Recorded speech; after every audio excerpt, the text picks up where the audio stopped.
राधे राधे दोस्तों, एक बार फिर से आपका स्वागत है आपके अपने चैनल पूजा व्रत विधि में। जय माता दी। आज हम जानते हैं 2026 की चैत्र नवरात्रि कब है और इसका शुभ मुहूर्त क्या है। हिंदू पंचांग के अनुसार चैत्र नवरात्रि से ही हमारे नव वर्ष का प्रारंभ होता है। यह समय माँ दुर्गा की भक्ति और शक्ति की उपासना के लिए अत्यंत शुभ माना जाता है, जहाँ श्रद्धालु श्रद्धा और भक्ति के साथ माँ दुर्गा का अपने घरों में आह्वान करते हैं। माँ दुर्गा का पवित्र आगमन 19 मार्च गुरुवार को हो रहा है और माँ की विदाई 27 मार्च शुक्रवार को की जाने वाली है। नवरात्रि के इस पवित्र अवसर पर श्रद्धा और भक्ति के साथ माँ दुर्गा की घट स्थापना कैसे की जाती है और उसका शुभ मुहूर्त क्या है, उसकी संपूर्ण विधि हम इस वीडियो के माध्यम से आज जानते हैं। घट स्थापना शुभ मुहूर्त प्रातःकाल 6:52 AM से 7:43 AM रहेगा। अभिजीत 12:05 PM से 12:53 PM रहेगा। पूजा की शुरुआत के लिए सबसे पहले एक चौकी तैयार करनी चाहिए।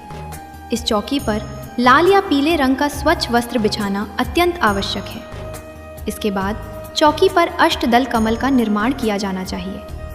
यदि अष्टदल कमल बनाना संभव ना हो तो थोड़े से अक्षत चावल रखे जा सकते हैं, जिन्हें अनुष्ठानों में बहुत शुभ माना जाता है। एक तांबे का या पीतल का पात्र लेना चाहिए। पात्र के ऊपरी भाग पर मौली बांधी जाती है और पात्र पर स्वास्तिक का चिन्ह बनाया जाता है। इस पात्र में गंगा जल और शुद्ध जल भरकर इसे चौकी पर स्थापित किया जाता है। यह जल माता रानी के पीने के स्वरूप में माना जाता है, जिसे पूरे 9 दिनों तक श्रद्धा पूर्वक बदलते रहना चाहिए। पूजा की शुरुआत गजानन गणपति के स्मरण से होती है। पूजा शुरू करने से पहले उनकी स्थापना करना अति आवश्यक है। यदि आपके पास भगवान गणेश की मूर्ति है तो सबसे पहले उन्हें गंगा जल और शुद्ध जल से स्नान कराया जाता है। इसके पश्चात उन्हें हल्दी और कुमकुम का तिलक लगाकर वस्त्र और माला धारण कराई जाती है और फिर उन्हें उनके निर्धारित स्थान पर सम्मान पूर्वक विराजमान किया जाता है। यदि पूजा के लिए गणेश जी की मूर्ति उपलब्ध न हो तो शास्त्रानुसार सुपारी को गणेश जी का स्वरूप दिया जा सकता है। इसके लिए एक अखंडित सुपारी लेकर उस पर मौली लपेटते समय ओम गंग गणपतये नमः मंत्र का निरंतर जाप करना चाहिए। इस प्रकार तैयार किए गए गणेश जी को पान के पत्ते पर स्थापित किया जाता है। स्थापित होने के बाद धूप और दीप, हल्दी कुमकुम का तिलक, ताज़े फूल और अक्षत चावल अर्पित करना चाहिए। यह प्रक्रिया पूर्ण होने के बाद ही मुख्य पूजा की आगे की विधि प्रारंभ की जाती है। भगवान गजानन गणेश जी की स्थापना के पश्चात पूरे श्रद्धा भाव से माता रानी की स्थापना की जाती है। यदि आपके पास माता रानी की कोई मूर्ति विग्रह उपलब्ध है तो उन्हें स्थापित करें, अन्यथा उनके चित्र या फोटो स्वरूप को भी विराजमान किया जा सकता है। स्थापना के बाद माता को शुद्ध जल से स्नान कराकर उन्हें सुंदर पोशाक और लाल चुनरी ओढ़ाई जाती है। इसके बाद माता रानी को हल्दी कुमकुम का तिलक लगाया जाता है और अक्षत चावल अर्पित किए जाते हैं। इसके उपरांत उन्हें पुष्पों की माला पहनाई जाती है। इसके बाद 16 सिंगार में हम माता रानी के चरणों में भेंट स्वरूप लाल महावर, बिंदी, मेहंदी, चूड़ा, मंगलसूत्र जो भी आपके पास उपलब्ध है अर्पित करना चाहिए। भक्त सच्चे मन से जय अम्बे माँ के जयकारे लगाते हुए पूजन को संपन्न करते हैं, जिसके बाद शुभ मुहूर्त में कलश स्थापना और जौ बिजने की प्रक्रिया शुरू की जाती है। कलश स्थापना के लिए सबसे पहले निर्धारित स्थान पर चौक पूरना चाहिए या कुमकुम से स्वास्तिक अथवा ओम का शुभ चिन्ह बनाना चाहिए। इसके लिए मिट्टी के कलश का उपयोग करना श्रेष्ठ माना जाता है। यदि बाजार से सजा हुआ कलश उपलब्ध न हो तो साधारण मिट्टी के कलश को हल्दी और कुमकुम की सहायता से स्वयं सजाया जा सकता है। कलश के ऊपरी भाग पर मौली या कलावा बांधना चाहिए और ये 5 चीज कलश के अंदर गंगा जल, लौंग, सुपारी, सिक्का और हल्दी की गांठें डालें। कलश को उसके स्थान पर स्थापित करने के बाद उसे शुद्ध जल से ऊपर तक पूरा भरना चाहिए। इसके पश्चात कलश के मुख पर आम या अशोक के पंच पल्लव लगाए जाते हैं। नारियल को कलश पर रखने से पूर्व उसकी विधिवत पूजा की जानी चाहिए। नारियल पर स्वास्तिक का चिन्ह बनाकर उस पर अपनी श्रद्धा के अनुसार 1, 11 या 21 रुपए रखकर कलावे से बांधना चाहिए। अंत में नारियल को लाल चुनरी ओढ़ाकर कलश के ऊपर विराजमान किया जाता है। विराजमान करने से पहले हमें यह ध्यान अवश्य रखना है कि नारियल का मुख या तो पूजा करने वाले व्यक्ति के ठीक सामने होना चाहिए या फिर ऊपर की ओर होना चाहिए। सर्वप्रथम हम एक मिट्टी का पात्र लेंगे जिसमें हमें जौ बीजना है। इस पात्र को सबसे पहले गंगा जल और शुद्ध जल छिड़क कर पवित्र किया जाता है। इसके पश्चात पात्र पर स्वास्तिक का चिन्ह बनाया जाता। मिट्टी का साफ सुथरा होना अत्यंत आवश्यक है। मिट्टी से कंकड़, पत्थर और अशुद्धियों को पूरी तरह हटा देना चाहिए। हम एक दिन पहले ही जौ को रात में ही भिगो लेंगे ताकि जौ अच्छे से बीजे, और थोड़े थोड़े जौ डालते जाएंगे और मिट्टी डालते जाएंगे। इस तरीके से अगर आप जौ बीजेंगे तो आपके जौ घने, लंबे और हरे भरे निकलते हैं। जौ के पात्र को श्रद्धा पूर्वक स्थापित कर दिया जाता है। जौ के पात्र और कलश का हल्दी कुमकुम से पूजन करेंगे। दोनों पर पुष्प अर्पित करें और पूजन प्रक्रिया पूर्ण करेंगे। माता रानी की पूजा में पंचमेवा का भोग अत्यंत महत्वपूर्ण स्थान रखता है।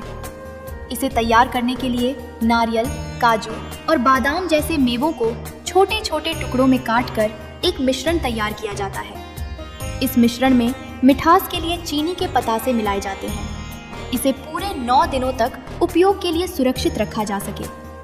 विशेष रूप से लाल अनार को माता रानी का अति प्रिय फल माना गया है और इसका भोग लगाना अत्यंत शुभ होता है। इसके साथ ही सेब और अन्य ऋतु फलों को भी श्रद्धा पूर्वक अर्पित किया जा सकता है। धार्मिक मान्यताओं के अनुसार नवरात्रि में माता रानी की पूजा तब तक अधूरी मानी जाती है जब तक कि भैरवनाथ जी का स्मरण न किया जाए। इसलिए 9 दिनों तक उनके नाम का दीपक जलाना अत्यंत आवश्यक है। यह दीपक विशेष रूप से राई या सरसों के तेल का होना चाहिए। पूजा के दौरान उनका ध्यान करके उन्हें एक निश्चित स्थान देना चाहिए। नवरात्रि के दौरान पूरे 9 दिनों तक अटूट श्रद्धा और भक्ति भाव के साथ माता रानी की सेवा करनी चाहिए और अखंड ज्योत जलानी चाहिए। इसके साथ ही धूप और दीप के माध्य से उनका पूजन करना चाहिए। नवरात्रि के पावन अवसर पर पूरे 9 दिनों तक माँ दुर्गा के सम्मान में हवन करने का विधान है। इस अनुष्ठान के माध्यम से भक्त देवी को विभिन्न प्रकार के प्रसाद अर्पित करते हैं। बाजार में तैयार हवन सामग्री मिलती है, लेकिन घर पर सामग्री तैयार करना अधिक सात्विक माना जाता है। इसे तैयार करने के लिए हवन सामग्री में जौ, चावल, शक्कर और काले तिल, शुद्ध देसी घी मिलाकर मिश्रण तैयार किया जाता है। तैयार की गई हवन सामग्री का उपयोग पूरे 9 दिनों तक किया जा सकता है। हवन की प्रक्रिया शुरू करने के लिए सबसे पहले उस स्थान का शुद्धिकरण आवश्यक है जहां हवन कुंड स्थापित किया जाना है। उस स्थान पर स्वास्तिक बनाना और भूमि पूजन करना चाहिए। हवन कुंड उपलब्ध न हो तो मिट्टी के पात्र का उपयोग किया जा सकता है। कुंड की स्थापना के बाद उसका विधिवत पूजन किया जाता है। शास्त्रों के अनुसार हवन के लिए केवल विशिष्ट और शुद्ध लकड़ियों का ही उपयोग किया जाना चाहिए। पीपल, आम और अशोक की लकड़ियों को शुभ माना गया है। अग्नि प्रज्वलित करने और मां की ज्योत जलाने के लिए गाय के गोबर से बने उपलों का उपयोग किया जा सकता है। हवन की प्रक्रिया: ज्योत प्रज्वलित कर घी व हवन सामग्री के मिश्रण से आहुति देते हुए माता रानी के मंत्र का 11, 21 या 51 बार शुद्ध उच्चारण करते हैं। पंचमेवे का प्रसाद आहुति के रूप में समर्पित करें। इसके बाद पान के पत्ते पर थोड़ा शहद रखकर मां को अर्पित करना विशेष फलदायी माना गया है। अंत में सच्चे हृदय से लौंग, इलायची और सुपारी की आहुति दी जाती है। इस प्रकार हवन की प्रक्रिया पूर्ण होने के बाद देवी मां से सच्चे हृदय से क्षमा प्रार्थना मांगते हुए, इस विधि में यदि कोई भी अनजानी भूल या त्रुटि हुई हो तो उसे क्षमा करें और हमारी सच्ची हृदय से की गई सेवा को स्वीकार करें। उसके बाद हम माता रानी की आरती करेंगे। पूरे उत्साह और श्रद्धा के साथ जयकारे लगाएं। अंत में सच्चे मन से माता रानी को प्रणाम करके आशीर्वाद प्राप्त किया जाता है। नवरात्रि के पावन अवसर पर माता रानी की कृपा प्राप्त करने के लिए श्री दुर्गा सप्तशती का पाठ करना अत्यंत शुभ और फलदायी माना जाता है। यह पाठ न केवल आध्यात्मिक शांति प्रदान करता है, शुभता का प्रतीक माना गया है। 9 दिनों के भीतर सभी अध्यायों का पूर्ण होना अनिवार्य है। जिससे हमारी संपूर्ण पूजा संपन्न होती है। जय माता दी। यदि आपको ये जानकारी अच्छी लगी हो तो वीडियो को लाइक करें, चैनल को सब्सक्राइब करें और कमेंट में जय माता दी लिखना ना भूलें। राधे राधे।